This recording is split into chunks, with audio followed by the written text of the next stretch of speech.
Welcome back to Sports Nation, presented by Toyota.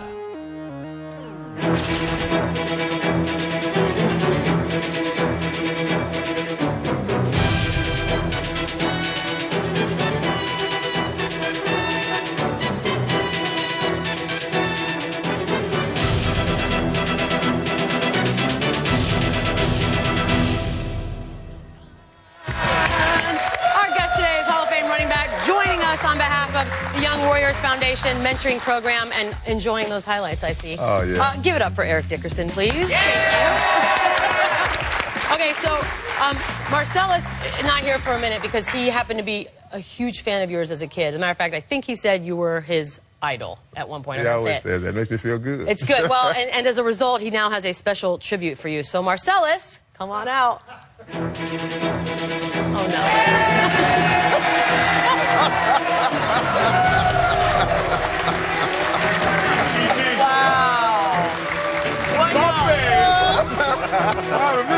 What's up, ED? What's up, Marcellus? Yeah! So good. So good. Not the Jerry curl. No. Yeah, this you. I'm 85 Eric Dickerson right here.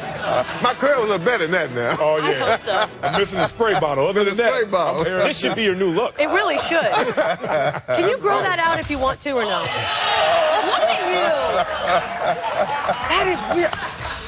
Not bad, not bad. I could literally watch that for the whole segment. Oh, my God. Are you keeping it on? I'm keeping it on. Amazing. Let's roll. All right, we're going to get to the first big story of the day. Can't wait to hear your thoughts on this. It's Sorry for Parting is what we're going to title it.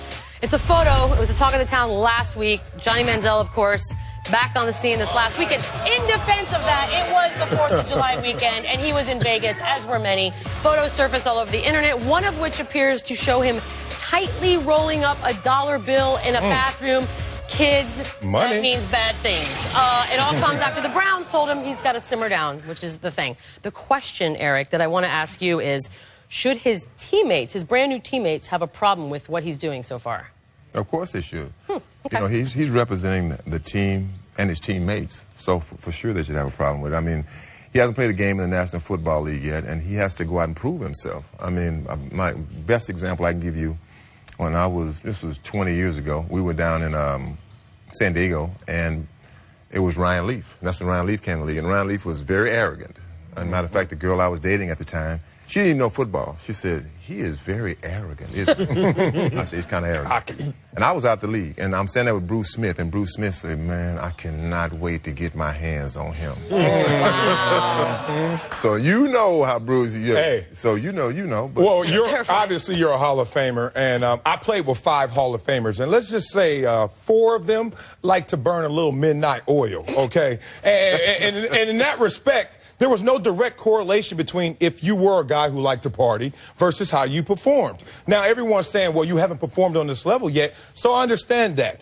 But if his teammates have a problem with him, then maybe Manziel needs to fall back because of one Ryan Leaf. Now, there is an offensive lineman that was on Ryan Leaf's team that told me candidly one time, you know what? We let those boys get him every now and then to teach him a lesson. Teach him a lesson. Manziel, it happens. It's not just in the movies, so make sure your teammates... There's resentment. Right? It's not sensitive. It's just to teach you a lesson, let you know, hey, this is the big boys. I mean, one thing they'll tell you, hey, this isn't Texas A&M. This is not the Big 12. You know, we're going to hit you out here. Here's the problem, though. Are there any, like, OTAs? Is he missing anything? Is he missing some kind of practice? No. Or something? No, he's not, right?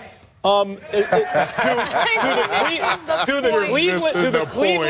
the Cleveland Browns think that they own him year-round, that even in the offseason when he has no obligations, he can't go to Las Vegas or Beverly Hills, hang out with his friends? Because if they do, I would tell the Browns, shut up. And if they don't, I would tell the Browns, shut up either way. Right. They don't own him year-round. Yeah, I tend to lean where Max is in a sense of because you can't prove, and too many guys in the NFL don't they go out, and no one takes pictures of them. So then there's no responsibility about that guy back to the franchise. But Manziel, because he can't even get on a plane, he can't even go to the restroom, and people are always taking pictures of him. How about the he can't even roll a dollar bill in a restroom. You can't even roll up your money. No, but it's a little creepy that a dude in the bathroom was taking pictures. Like maybe he wanted to. Maybe he wanted to play pirate and use it as a little telescope. Who knows what it could have been used for? You know what? That's probably what it was. Yeah. Should Manziel's teammates have a problem with his partying? I just feel like he's setting himself up to fail. Yeah. Once you start rolling the dollar bill, that's a problem. Well, what if he doesn't fail, Michelle? I hope not. Whoa. Next up, Trash Gordon. More off-the-field issues. This in Cleveland, of course. Pro Bowl wideout Josh Gordon arrested, charged with DWI in North Carolina over the weekend. He does have a long history of substance abuse. He was already facing a possible season-long suspension for failing a second NFL drug test back in May. Is it time now, Eric, for the Browns to cut Josh Gordon? You know, I would have to say yes. I mean, really, it comes a time when you have to say enough is enough, because it's just not going to stop. I mean, it's really not. I mean, I think sometimes as an organization, as fans, they want, no matter what the player does, it's okay, you know, long as he comes out and helps us win. Well, he's hurting himself, he's hurting the city, and he's hurting his team also, but more himself more than anything. I mean, do you want to drink, smoke weed, or you want to make money and have make your parents or whoever raised your grandparents proud of you? I mean, that's what it's all about, not partying all the time. Obviously, he wants to do them all. I was 21 once. I was that age once upon a time. You know, my thing was I wanted to chase pretty girls like you. Oh, hey. He putting his back on. and I wanted to make money. That was it. That was my thing. I didn't drink. I drank a little bit. Well, that's one of the reasons you're a Hall of Famer. Yeah, and I mean, I just wanted to have a good time. Good point, that was actually. it. Yeah, but in this case, why are they testing for weed in the first place? Oh, you're going there. there. We go. I'll tell you why. Because if you want to argue that when you look up the substance abuse, what you find, it's a lot of marijuana stuff. Now, obviously, he has a problem if no matter what the punishment, he can't stop smoking weed. That's a problem. And I take drinking and driving extremely seriously. Right. But when people say substance abuse and they lump it all together, smoking weed, well, it's a performance. It sabotages performance. Well, okay, but that'll show up on the field. And on the field, he's actually quite good. There are plenty of illegal things, plenty of things you're supposed to ingest that are illegal that the league doesn't test for. They shouldn't be testing for this. So what if he has a problem with weed if his performance on the field is not affected? Okay, well, but that's a whole. But that's what this is about. Let's take the conversation back from Congress and come over here. But that's what this is about. God dang, what you want to cut him because he smokes some weed? I hear you, but you know what, Max? This is interesting about this guy. No, they want to cut him because he can't follow the rules. He can't follow the rules. Yeah, but the rules are asinine. Yeah, well, if he doesn't get it as a person, sooner or later, they're thinking he won't get it as a player. Now, Michael Irvin, Chris Carter comes to mind, guys who had to deal with some kind of abuse, substance abuse issues. Chris Carter did a 180, turned his life around after he was cut. But I wouldn't cut this guy, not just because he's a talented player. You know how many acts of greatness it took for him to climb up the mountain to become who he is, Josh Gordon? And a few missteps shouldn't make all of that go away. So right now, get the guy help because he's crying out for help, and that's why he keeps getting If they played in Denver, would it be an issue? I guess the league would still test, right? Like if he played for the Broncos, it's not an issue? Come on, people. I do find that interesting that it's like a whole, you know, you're it's going to coming. different states now. That conversation tabled it for 5-10 years. Substance it's abuse. coming. Different substances. But marijuana leads to other things. Yeah, so does breathing oxygen. Oxygen leads to other things. Is it time for the Browns it does too. Josh Gordon? Hello. Oh, man. Wow. I knew that was coming. I knew it was coming. Why? Cut him and then he goes somewhere else and still has the problem? Exactly. That doesn't make sense. Next up, Jet Fuel. Jets offensive coordinator Marty Morningweg is apparently a huge fan of his new running back, Chris Johnson. Called him a first ballot Hall of Famer. Now, he did have a breakout year back in 2009. Rushed for over 2,000 yards. But since then, hasn't even come within 600 yards of that. Eric's choking. I'm just joking. I'm just joking a little bit. You need some water, bro? You got some water? I think it's Man, funny. do I got some water. Oh, You yeah. got some water too. What's in that water? Can't tell. The reason he never made the Hall of Fame. This is perfect. Whatever's in that You're water. a first ballot Hall of Famer. You hear these comments. You know, What do you think? Chris Johnson didn't say it, so the coach. I mean, that coach makes that comment. That's funny to me. I'm not saying he's not. I'm really not saying the guy's not. I'm not saying either way. But when the coach says you're a first ballot Hall of Famer, I mean, I don't know. I mean, Oh, you stop. So that means no? That means no? I don't know. I mean, I'm not saying anything. We just say what Eric Dickerson. Wait till it comes time. Let's just do that. Eric Dickerson broke into the league and had a Hall of Fame season and had a half a dozen others just like it. Right. Chris Johnson had one season that could fit comfortably in Eric Dickerson's career. You wouldn't raise eyebrows. You'd be like, oh, yeah, there's a Dickerson season, right? One season like that. The difference between Hall of Famers and, like, let's take Chris Johnson and Marcellus on the one hand, who hit real heights. Marcellus was as good as Strahan in his best season, For right? a season here. For a year or two. The Hall of If you Famers. blink, you might have thought you saw Strahan for a second. But that's real. You were just as good for like a year or two. But Strahan was that way for 10 years. Eric Dickerson for that amount of time. That's the difference between a Hall of Famer and a Pro Bowler. Okay, true point. Football, and everyone knows you play football, you're just a little off in some way. Coaches understand that. I agree. Yeah, and coaches know that as well, because the game of football is a game of irrational wills. So how do you fuel an irrational will? With irrational thoughts. So now you put it in his head. Explains your commentary. Wow.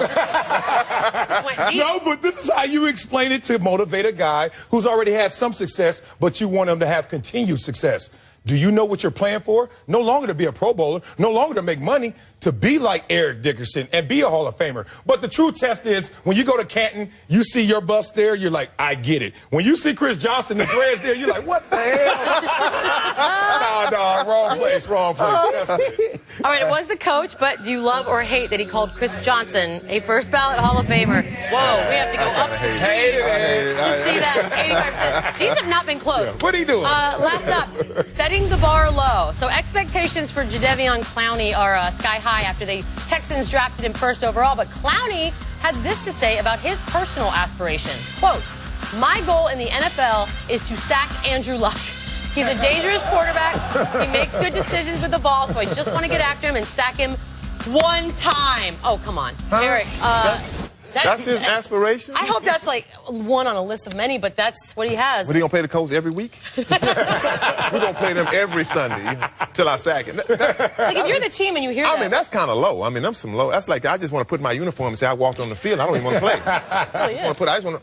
But Eric, you know talk is cheap, so why should he go out there and say, yeah, I'm looking forward to having 20 sacks? Then he's going to set the expectations too high you know and what? set himself up for failure. Anything he says, we're going to criticize. You know, yes and no. Because, you know, when I came in, they asked me what I said. I'd like to have maybe 1,000 yards and 6 touchdowns. I mean, let's say he said I'd like to have 8 sacks. That's normal. Right. I just want to sack Andrew Luck. You know what we're missing in all this? You know what I think we're missing in all this? I just want to shake Justin Bieber's hand. But I think, like, if you're Andrew Luck, you're like, boy, that guy's a beast. Going to have to play him twice a year. Hey, did you hear what his goal was? He just wants to get you. That's the only thing he wants to get you. Andrew Luck's sitting there like, what'd I do to him? Right. That's a good point. Well, and plus, he's in his division. To take over that division, you have to beat the Colts. And guess who their quarterback is? Obviously, Andrew Luck. And he's a hard target to get because he's mobile. Despite the paint color of the car, that car can move. And people don't respect that about his game. Recognize game. Real recognize real, right? He's this next level athlete, and he has his sights set on the guy who we all really have our money on to be the great quarterback, and that's Andrew Luck. You take down the great one, all the rest will fall. But he just said, what? One time? Right. We agree. Well, I said, he said, short term, just one time. I don't want to play him. I sacked him one time. Put me on the bench. All right, Texans, should they be domino. concerned with the modest career goal? Oh, okay. Well, they're wrong, right? Okay, they're wrong. I agree. That's fine. We're going to do some jeers. Let's laugh at people, shall we? How about, Astros. I'm telling you, they're the star of the show now. Colin McHugh playing the Angels, throwing the pitch. Oh, dear. Damn. Yellow. And now, Hit him with the 50 cent. your starting pitcher, Throwing at the Angel. Yeah. Throwing at the 8. He threw it hard. 50 Look at that. Cent. Look at the catcher. You're going to tear that A up, though. He was throwing at it. He seems not fazed by that at all. No. 2 cheers for A little too Bryce serious. Harper. I know, a little bit. Cubs Nationals. He'll strike out, and it's the little temper moment where he attempts to break the bat on his knee. Everyone thinks they're Bo Jackson. Wait room. What's he Wait gonna for do? it. Wait for it. I got to It's Struck out. You know what? Young pup, watch how it's That's how it's done. done. Here's 1989, the great Bo Jackson. What the hell? He didn't even do a try. Which is kind of I don't even scary. think he was trying to break it. Like a twist. Eugenio Suarez raised Tigers with a rounding third base. He's going to come in to score, but sometimes there are little holes in the ground. Wait for it. Things happen. Wait for it. Oh! Waiting for it. Wind blows. Okay, I'll just stop. You still can't give up on the play, though. Come on. Well, now. what are you going to do? I'm just saying, if that was a football play and he just start walking, well, we've everybody yelling. established that. Can we please give it up for Eric Dickerson? Marcellus, your idol. Amazing. We'll be right back, guys. Oh, no. Easy.